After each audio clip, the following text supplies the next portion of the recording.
Okay दोस्तों, अब हम बात करते हैं ट्रेड के बारे में। हमारा ओसीएम का सेकंड चैप्टर होता है ट्रेड। हमने जो फर्स्ट चैप्टर में पढ़ा था, जो कुछ बिजनेस के बारे में पढ़ा था, बिजनेस के अंदर हमारे इंडस्ट्रियल और कॉमर्स की क्लासिफिकेशन भी हुई थी। उस कॉमर्स के अंदर ट्रेड भी था, तो उस ट्रेड था उसका हम थोड़ी जानकारी देखी। होलसेल और रिटेल में होता है, इंटरनल एक्सटर्नल ट्रेड होता है। तो उसके अंदर फिर उस ट्रेड को और डिटेल में जानने के लिए हम सेकंड चैप्टर पढ़ेंगे। सेकंड चैप्टर में आपको wholesale, retailer, external, internal, enterprise के बारे में एकदम अच्छे से मालूम पड़ेगा। ओके, तो हम स्टार्ट करते हैं। पहले ट्रेड। ट्रेड का मतलब हमने फर्स्ट चैप्टर में भी देखा था, buying and selling of goods and services. इसका मतलब ट्रेड होगा। ट्रेड क्यों करते हैं?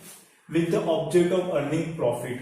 इसके लिए ट्रेड करते हैं। और ऐसा कोई बिजनेस नहीं होता है जो बिना पैसे कमाने के होते हैं। बिना पैसे तो पैसा कमाना नहीं है तो बिजनेस नहीं कहा जाएगा। तो अब हम बात करते हैं, पहले तो हम एक चैनल के बारे में बात करते हैं, जो एक ट्रेड के चैनल कहा जाता है, channel of distribution.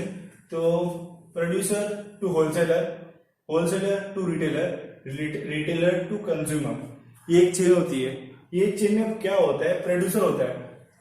Producer means manufacturer, जो कुछ बनाता है, जो कुछ बना के अपने पास रखता है और फिर आगे सेल करता है। फिर उस गुड से कौन परचेज करता है? होलसेलर परचेस करता है। होलसेलर परचेस करता है। होलसेलर जो परचेस करेगा बहुत लार्ज क्वांटिटी में परचेस करेगा, बहुत ज्यादा लार्ज क्वांटिटी में। बाद में इसके एग्जांपल के साथ भी देखेंगे। फिर आता है रिटेलर। रिटेलर होता है जो होलसेलर के पास रहता है, एक स्मॉल क्वांटिटी में लेता है, जितने उसको जरूरत है, जितना उसको आगे बेचना हो उतने ही क्वांटिटी में लेता है। फिर आता है कंज्यूमर। हम सब कंज्यूमर है, हम सब रिटेलर शॉप में आके खरीदते हैं। उसका मतलब ये हुआ कि हमें जो चाहिए हम खरीदते हैं। ओके, तो हम एग्जाम्पल के साथ देखते हैं। फॉर एग्जाम्पल, एक प्रोडक्शन, एक फैक्ट्री, प्रोडक्शन फैक्ट्री है जो एक मार्कर बनाता है। वो मार्कर बनाएगा, प्रोड्यूसर ने मार्कर बनाया। एक बॉक्स में 150 मार्कर्स होते हैं, ऐसे 15-20 बॉक्स बनाए। एक होलसेलर आया, मैं मुझे 2 बॉक्स दे दो। उसने कहा, फैक्ट्री से 2 बॉक्स लिए, मैन्युफैक्चरर से 2 बॉक्स लिए, लेके अपने गया शॉप पे या फिर ऑफिस पे जो इनका होता है। उसके बाद गया अपना वो सेल करने को चालू किया। अब इनके पास खरीदने के लिए कौन आएगा? रिटेलर आएगा। अब रिटेलर डायरेक्ट इसके पास नहीं आ सकता, फैक्ट्री जो होती है वो लार्ज क्वांटिटी में सेंड करती है, जैसे 1 box, 2 box, 3 box, 4 box, 10 box, ऐसे ही सेल करती है। बट रिटेलर को उतनी जरूरत नहीं है और रिटेलर के पास उतना पैसा भी नहीं परचेस करने के लिए। लेकिन फिर वो जाएगा होलसेलर के पास, बोलेगा मुझे 1 बॉक्स दे दे, या फिर मुझे उसका हाफ बॉक्स दे दे, मुझे इतने इतने 20, 15, फिर 30 ऐसा मार्कर्स दे दे। ओके, इतने कम क्वांटिटी में वो परचेस करेगा। फिर रिटेलर आके कंज्यूमर को बेचेगा। कंज्यूमर लेने के बाद हम, अगर मैं मार्कर लेने जा रहा हूँ, मैं 1 या फिर 2 इतने मार्कर लूंगा। ऐसे ही एक डिस्ट्रीब्यूशन चेन चलती रहती है। ओके, अब हम बात करते हैं इंटरनल ट्रेड के बारे में। ट्रेड होता है, ट्रेड 2 पार्ट में डिवाइड है, internal trade and external trade. 2 part में डिवाइड है। ओके, तो internal trade means home trade. Internal trade में होम ट्रेड जो विद इन द कंट्री होता है, with in the country buying and selling of goods and service होता है। और उसका दूसरा नाम होता है domestic trade. Internal trade, home trade, domestic trade, आप जो बोलना चाहे बोल सकते हो और जो लिखना चाहो लिख सकते हो। इंटरनल ट्रेड में भी 2 पार्ट में डिवाइड है, एक होलसेलर ट्रेड और एक रिटेलर ट्रेड। 2 पार्ट में डिवाइड है। अब आपकी चॉइस है, आपको होलसेल ट्रेड करने का कि रिटेल ट्रेड करने का। फर्स्ट तो आपके पास ये चॉइस होगी कि आपको with in the country business करने की, आउट ऑफ कंट्री बिजनेस करने का, external trade. Internal with in the country होती है, उसकी तो होलसेल ट्रेड और रिटेल ट्रेड होते हैं। अब एक्सटर्नल जो कंट्री होती है, एक्सटर्नल जो ट्रेड होता है, उसमें होता है इंपोर्ट, एक्सपोर्ट, एंटरपोर्ट। आपने पहले भी इसका मतलब जाना हुआ है, फर्स्ट चैप्टर में जाना था, इंपोर्ट क्या होता है, एक्सपोर्ट क्या होता है, एंटरपोर्ट क्या होता है। अब मैं आपको फिर से इसके बारे में बताता हूँ। इंपोर्ट मीन्स आपको मालूम है, दूसरे कंट्री से अपने कंट्री में आएगा, उसे इंपोर्ट कहते हैं। अमेरिका टू इंडिया, अमेरिका से गुड बन के आ रहा है, इंडिया में आ रहा है, तो इंपोर्ट हुआ। एक्सपोर्ट मीन्स अपने कंट्री से दूसरे कंट्री में जा रहा है, इंडिया टू जापान, इंडिया से अगर जापान में गुड्स आ रहे हैं तो एक्सपोर्ट हुआ।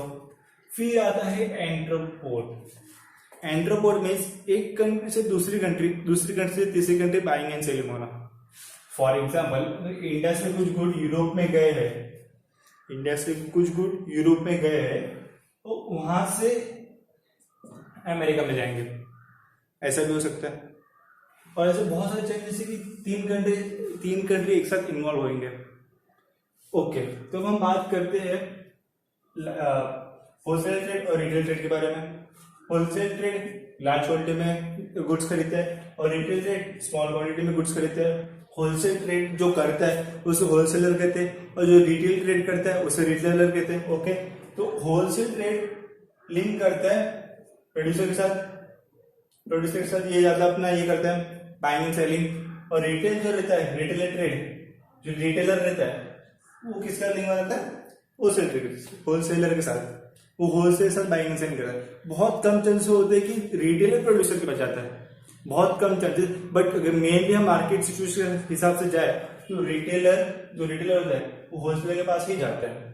ओके, तो रिटेलर में भी दो टाइप्स होते हैं, एक इटिनरेंट, एक होता है नॉन इटिनरेंट, जो हम बाद में जानेंगे, नेक्स्ट लेक्चर में जानेंगे। ओके, इसलिए मैंने लिखा नहीं है, मैंने मेंशन नहीं किया है कि हम नॉन इटिनरेंट पढ़ेंगे। फिलहाल आज के लिए हम इटिनरेंट रिटेलर पढ़ेंगे। इटिनरेंट रिटेलर, इसका दूसरा नाम होता है नॉन फिक्स्ड रिटेलर। इसका और भी दूसरा नाम होता है ट्रैवलिंग रिटेलर। और इसका दूसरा एक और नाम होता है मोबाइल रिटेलर, मूविंग रिटेलर, जो यहाँ से वहां घूमते रहते हैं, जो एक जगह पे नहीं बैठते, उसे हम रिटेलर कहते हैं।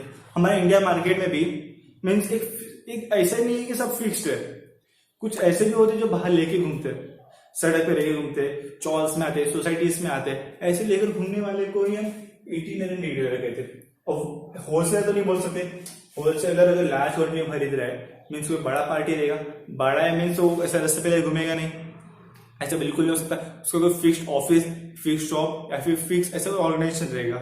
ओके, तो हम बात करते हैं इटिनरेंट रिटेलर के बारे में। उसकी ना फर्स्ट बात है आपका हॉकर्स जो चिल्ला के सामने बेचा है। हॉक जो है, हॉक का मीन्स चिल्लाना, शाउट करना, जो शाउट कर करके सामान बेचते हैं उसे कहा जाता है हॉकर्स।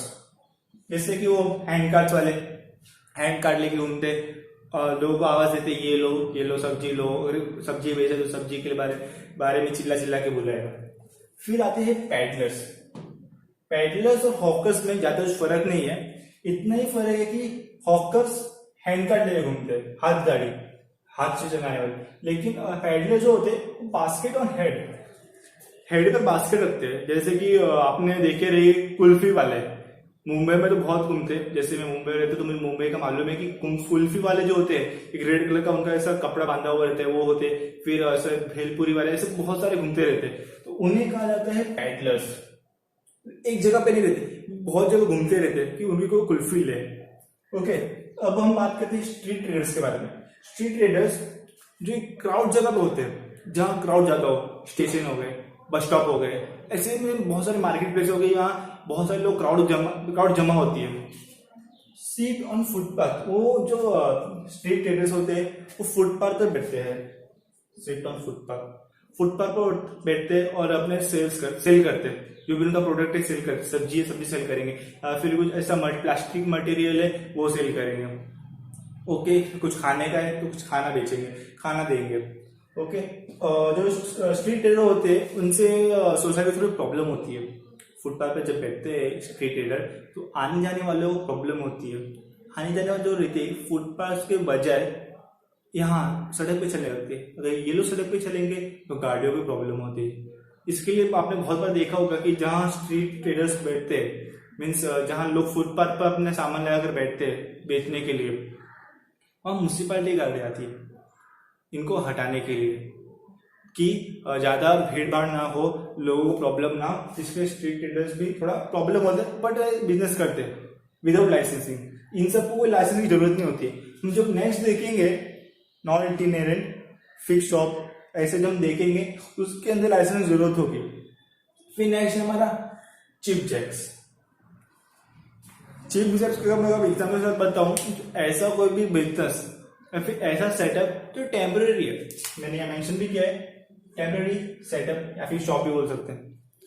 कुछ लोग होते हैं जो फॉर एग्जाम्पल कुछ दवाई वाले गाड़ी लेके घूमते, व्हाइट लेके वैन होती है, आयुर्वेदिक दवा, पैरों के दर्द के लिए, हाथों के दर्द के लिए, सिर दर्द के लिए, ऐसे जो दवाई लेके घूमते एक जगह एक दो महीना बैठ जाएंगे, बेचेंगे, फिर जब उन्हें ऐसा रियलाइज होगा कि अब हमारे कस्टमर कम हुए हैं तो वो दूसरी जगह शिफ्ट हो जाते हैं।